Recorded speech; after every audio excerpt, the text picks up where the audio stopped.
Bonjour. Les mathématiciens s'intéressent aussi aux jeux, même des jeux qui sont assez enfantins, disons. Par exemple, si on regarde une activité de ce type-là, où on demande à un enfant assez jeune de faire du coloriage en remplaçant tel code par telle couleur, ben, ça veut dire qu'on est en train de faire du coloriage. Alors le mathématicien se pose des questions sur cette activité.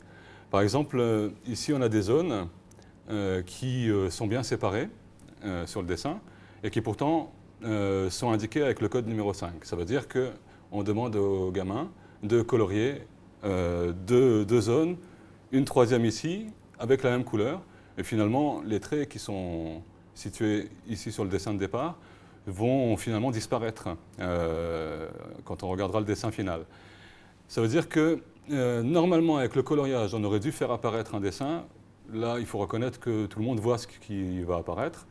Donc, c'est pas très malin. Et surtout, c'est pas très malin de mettre la même couleur sur deux zones qui sont l'une à côté de l'autre comme ça. Alors, les mathématiciens se sont posé la question pour les coloriages en décidant que deux zones qui sont l'une à côté de l'autre comme ça, qui ont un trait en commun, on va dire une frontière en commun. On va prendre l'image des cartes de géographie. Deux zones qui ont une frontière en commun devraient être coloriées avec des couleurs différentes de façon à bien faire ressortir les deux zones. Ici, par exemple, on a une carte avec la France, les départements, tout ça. On voit bien qu'il y a quelques couleurs qui ont été utilisées, mais deux départements qui sont l'un à côté de l'autre n'ont pas été coloriés de la même façon. Donc, contrairement à l'activité de coloriage précédente, ici, l'objectif, c'est de réussir à colorier de façon à ce que deux zones qui sont séparées par une frontière en commun, pas simplement un point, mais une frontière en commun, soient coloriées avec deux couleurs différentes. Et la question que se posent les mathématiciens, pas du tout les géographes, mais la question que se posent les mathématiciens, c'est quel est le nombre de couleurs minimum qui permettrait de colorier n'importe quelle carte. Une vraie carte ou une carte imaginaire, mais qui permettrait de colorier n'importe quelle carte de ce type. Ici, on voit bien que le géographe, ou en tout cas l'imprimeur, s'en fiche un peu, puisque les couleurs qui ont été utilisées, ben, il y a du rose, du violet, du jaune, du vert, du orange, ça fait déjà 5.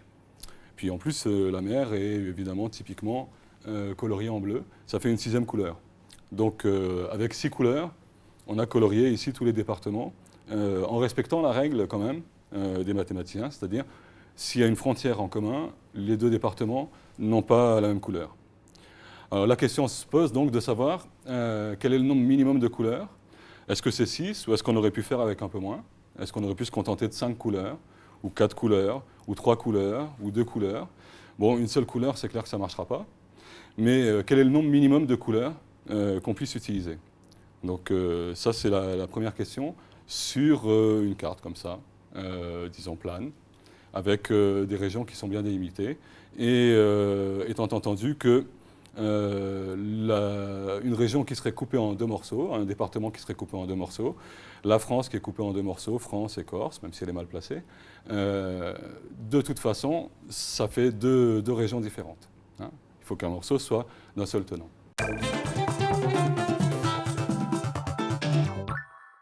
Alors, est-ce qu'on pouvait faire avec moins de 6 couleurs pour la carte, par exemple, des départements? Si on regarde la façon dont les choses se présentent, par exemple pour la région parisienne, on va dire que la première situation compliquée qu'on va rencontrer, c'est Paris, les départements de la petite couronne autour. Donc de façon très schématique, on va dire qu'on a cette situation-là. Alors, pour colorier la ville de Paris, ben, on va déjà utiliser une couleur.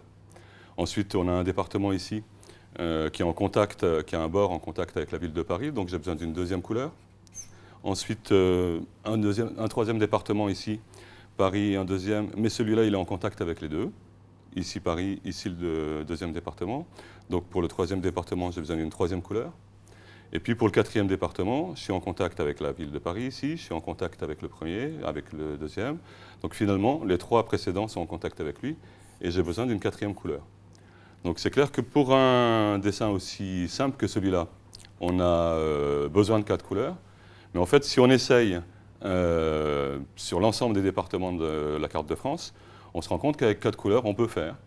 Et même si on tient compte du fait qu'on a une couleur pour le tour, pour l'extérieur, Habituellement, c'est la mer, hein, donc on utilise du bleu. Mais même pour un département fictif extérieur, disons, à la carte de France, on a uniquement besoin de 4 couleurs pour le faire. On n'avait pas besoin de prendre 6 couleurs comme ici.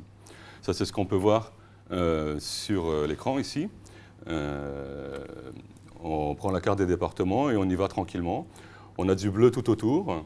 On va utiliser le bleu à l'intérieur, mais pas en contact avec le tour. Et petit à petit, on va réussir en utilisant seulement 4 couleurs, qui sont le bleu, donc, et puis le vert, le rouge et le rose, disons. On va réussir à colorier tous les départements, y compris la Corse, avec seulement ces 4 couleurs. Donc l'impression des gens depuis assez longtemps, ça a été de se dire qu'avec 4 couleurs, ça doit suffire. Ça a l'air de suffire. Dans beaucoup de situations, on essaye et ça marche. On ne réussit pas à trouver de situation plus compliquée finalement que celle de Paris et la Petite Couronne. Et donc les mathématiciens sont attelés à essayer de démontrer ça. Et ce qui s'est passé pour ce théorème, disons, ça s'est appelé le théorème des 4 couleurs fin 19e siècle. C'est un théorème qui a été démontré fin 19e siècle, qui a carrément été vulgarisé fin 19e siècle. On trouve dans un ouvrage de vulgarisation, on trouve un chapitre qui concerne le théorème des 4 couleurs et qui explique comment on fait pour le démontrer. Et puis, quelques années après, on s'est rendu compte qu'il y avait un petit défaut dans la démonstration, quelque chose qui n'allait pas, et que la démonstration n'était pas correcte. Et il a fallu attendre 1976 pour que le théorème des 4 couleurs soit enfin démontré, mais cette fois-ci en utilisant un calcul d'ordinateur très très long. D'abord une démonstration qui mène à un calcul d'ordinateur, lequel calcul d'ordinateur est très long et n'est pas vérifiable de façon humaine, disons. Donc c'est un théorème qui continue à poser problème à l'heure actuelle. C'est le premier théorème dans lequel on est dans cette situation, disons, où on admet que le théorème est bon alors qu'on n'a pas les moyens, disons, de vérifier l'intégralité de la preuve. Donc c'est quelque chose qui continue à poser problème et il y a toujours un certain nombre de mathématiciens qui rêvent de faire une démonstration du théorème des 4 couleurs en quelques pages, 3-4 pages.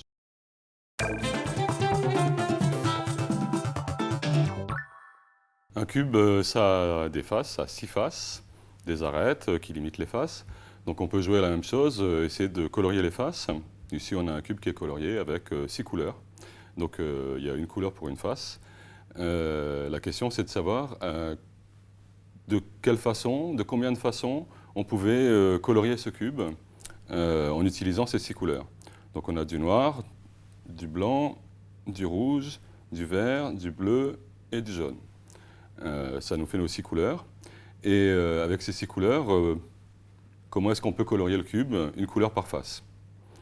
Si on essaye de compter, disons, on va prendre un modèle comme ça où on peut changer les couleurs facilement. C'est assez clair que, par exemple, pour une première face, j'ai le choix entre mes 6 couleurs ici. Et donc, je peux, par exemple, choisir celle-là, mais ça aurait pu être n'importe laquelle des 6. J'en prends une autre, la suivante. Je mets une autre couleur dessus. Il m'en reste 5.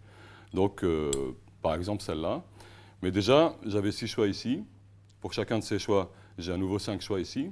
Donc, ça veut dire que déjà, là, j'en suis à 30 possibilités, rien que pour ces deux faces-là. Et puis, si je continue, je mets une troisième couleur ici. Et j'avais le choix entre 4.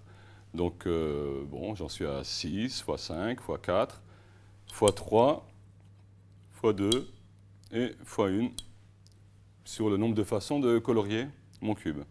Donc j'ai l'impression, disons, que j'ai colorié mon cube de 6 fois 5 fois 4 fois 3 fois 2 fois 1 façon possible, c'est-à-dire que ça fait quand même 720.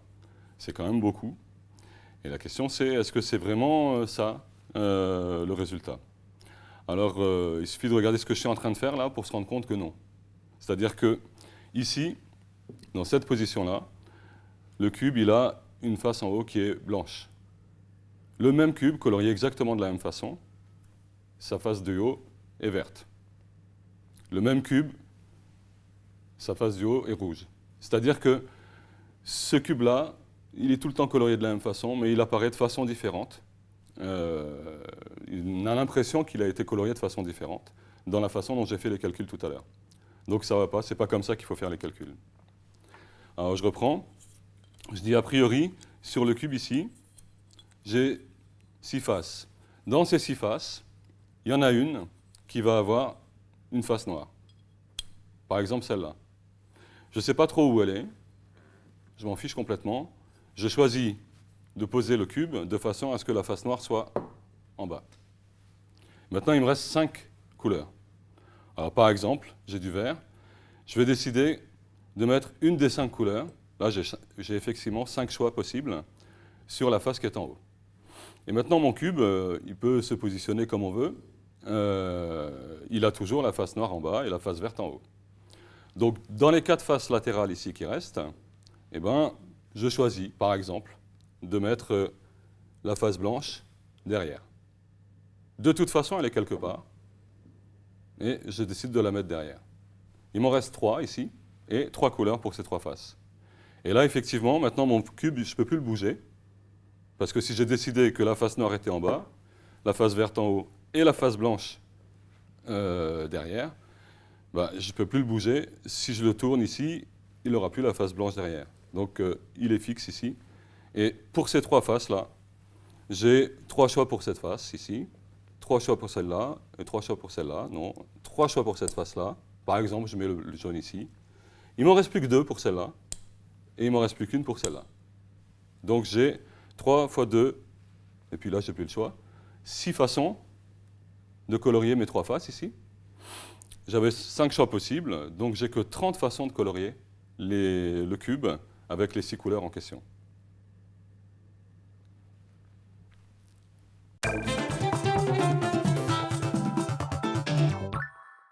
Voilà les 30 cubes coloriés des 30 façons différentes.